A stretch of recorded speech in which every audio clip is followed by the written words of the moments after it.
Ketika saya membaca Alkitab, kitab suci, ini yang membuat saya menarik. Tema kita malam hari ini, damai sejahtera Allah melampaui segala sesuatu. Apa itu melampaui? Sesuatu yang dilakukan dan melewati sesuatu yang sebelumnya. Misalnya, pelari itu telah melampaui rekor pelari sebelumnya. Berarti pelari ini membuat rekor yang baru. Melampaui juga bisa diartikan bahwa seseorang telah melampaui segala pergumulan penderitaan dengan penuh sukacita. Berarti ketika ia mengatakan demikian, berarti dia sudah mengatasi pergumulan, tantangan yang dihadapinya. Melampaui juga merupakan sifat, kata sifat yang merupakan bentuk superlatif. Ya, kalau bentuk superlatif itu berarti kata yang paling. Misalnya tercantik, terpandai, tergagah, terhebat. Jadi sebuah bentuk kata yang paling dan melebihi sesuatu. Jujur kemarin saya menginbox WA Pak Pendeta Pandus. Saya membaca dari kitab surat Madatu. Apa itu kata melampaui? Dalam kata surat Madatu, melampaui berarti undoani. Ya, undoani. Berarti lebih di atas, paling atas. Kalau dalam Alkitab King James Version, melampaui berarti menjadi lebih baik. Ia menjadi lebih kuat. Ia menjadi lebih hebat. Jadi sedikit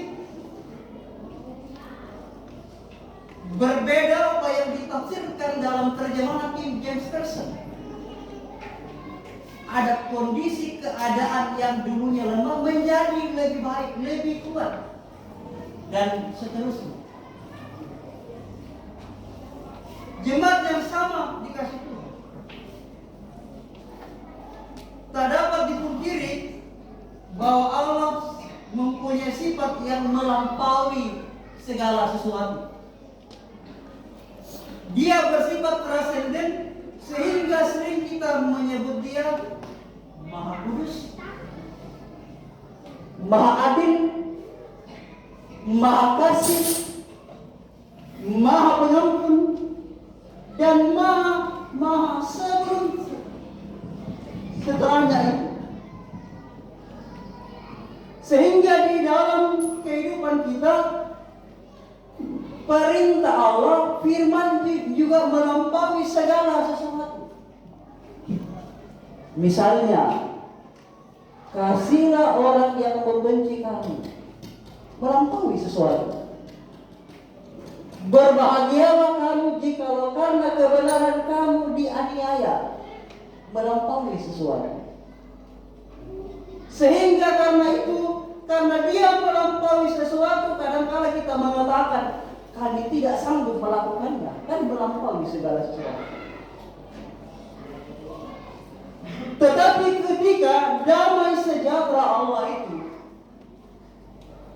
menguasai kehidupan manusia, maka segala hal yang menurut kita melampaui segala sesuatu dapat kita lakukan.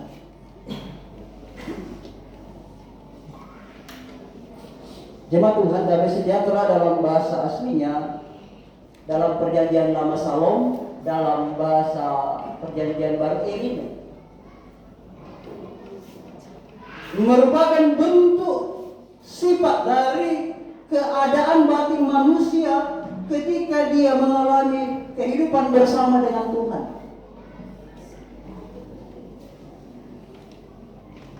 Ketika dia mengalami shalom, maka dia akan merasa tenang, tidak ada masalah. Hidup berdampingan dengan orang lain. Kebutuhan hidup terpenuhi. Segala bentuk hal menyenangkan dan sukacita. Tetapi ketika kita membaca kembali dalam Injil Yohanes 14 ayat 27, damai sejahtera kutinggalkan bagimu. Perikop bacaan ini merupakan perikop bacaan ketika Tuhan membasuh kaki murid-muridnya sebelum ia disalibkan. Damai sejahtera kutinggalkan bagimu, dan apa yang kuberi tidak diberikan oleh dunia.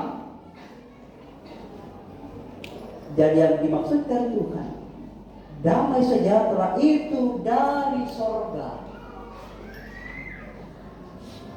Jadi keadaan damai sejahtera itu adalah keadaan sorgawi. Kalau kita merasakan ketenangan sukacita, itu karena dari sorga.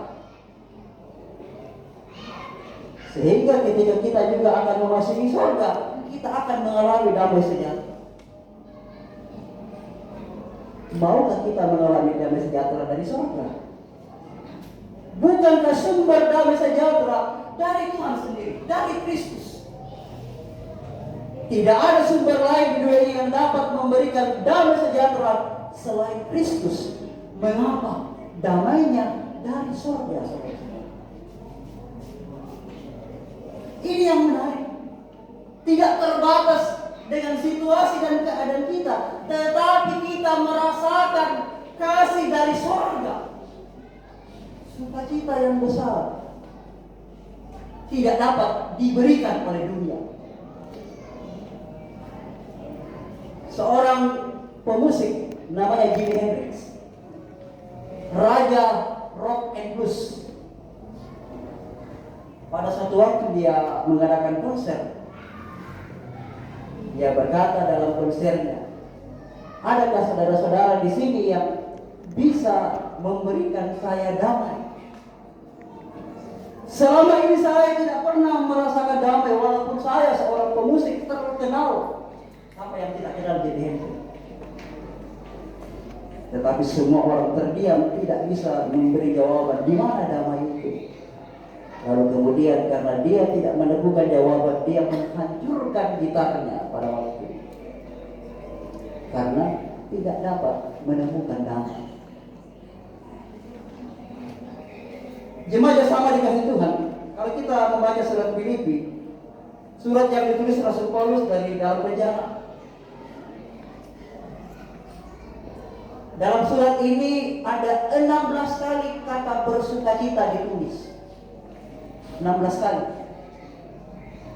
Walaupun dalam penjara, Paulus mengajak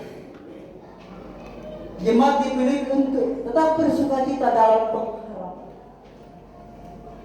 tetap bersukacita di dalam Kristus. Mengapa ini terjadi? Mengapa ada sukacita? Dihasilkan oleh damai sejahtera. Dihasilkan oleh kekuatan Tuhan yang dari surga. Sehingga Paulus sungguh bersukacita di dalam surat Filipi berbagai tema tentang bagaimana Allah hidup dan berjumpa dengan Paulus. Perjumpaan yang begitu mengubah pribadinya menjadi orang yang senantiasa mengucap syukur dan bersukacita di dalam penderitaan. Ia rela untuk mengalami penderitaan karena Injil. Ia rela untuk menderita walaupun mengalami penderitaan dan penolakan oleh orang-orang percaya pada waktu itu. Tantangan Rasul Paulus berasal dari dua pihak. dari orang yang tidak percaya, bahkan orang Kristen sekalipun. Tetapi penghayatan dan perjumpaan bersama Tuhan memberikan ia damai sejahtera, sehingga segala situasi dan keadaan yang dihadapinya, baik suka maupun duka, ia tetap mengalami sukacita.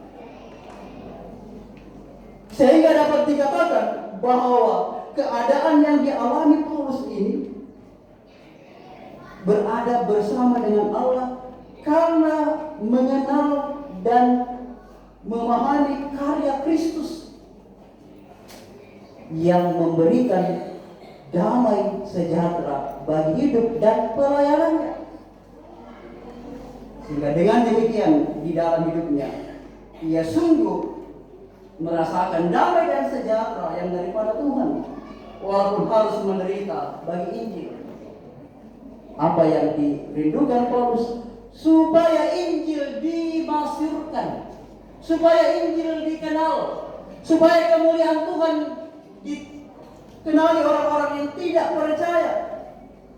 Bahkan ketika ia di penjara, ia berkata bahwa pemenjaraannya membuat orang dapat mengenal Kristus. Seluruh istana mengetahui ketika Paulus di penjara, ia adalah pemberita Injil. Dan inilah waktu dan kesempatan memberitakan Injil di tengah penderitaannya. Ia memandang situasi dan keadaan dengan penuh terbuka dan sukacita. Penderitaannya dapat menjadikan orang mengenal siapa Kristus. Damai sejahtera tak dapat dihasilkan oleh akal pikiran kita yang terbatas. Karena terbatas, maka damai sejahtera hanya dapat didapatkan melalui pengenalan persekutuan dengan Allah secara benar.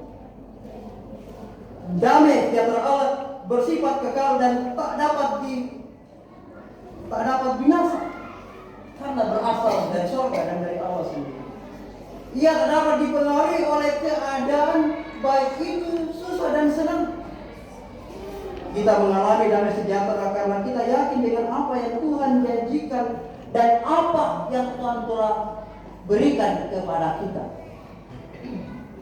Jadi damai sejahtera adalah keyakinan dan kepercayaan tentang janji dan apa yang Tuhan beri. Mungkin dalam kehidupan kita sehari-hari berbagai pergumulan, tantangan sering kita alami. Mintalah damai sejahtera. Mintalah hikmat Allah, sehingga dalam kehidupan kita dapat menggunakan segala bakat, talenta, profesi pekerjaan kita dengan baik. Damai sejahtera dapat hanya kita temukan di dalam Kristus. Tak dapat hal yang lain memberikannya. Damai sejahtera memampukan kita mengasihi orang lain. Damai sejahtera memampukan kita mengampuni orang lain. Sama seperti damai sejahtera Kristus yang telah mengasihi dan mengampuni kita. Sehingga damai itu akan kita rasakan jika kita mengundang damai sejahtera itu masuk ke dalam kehidupan.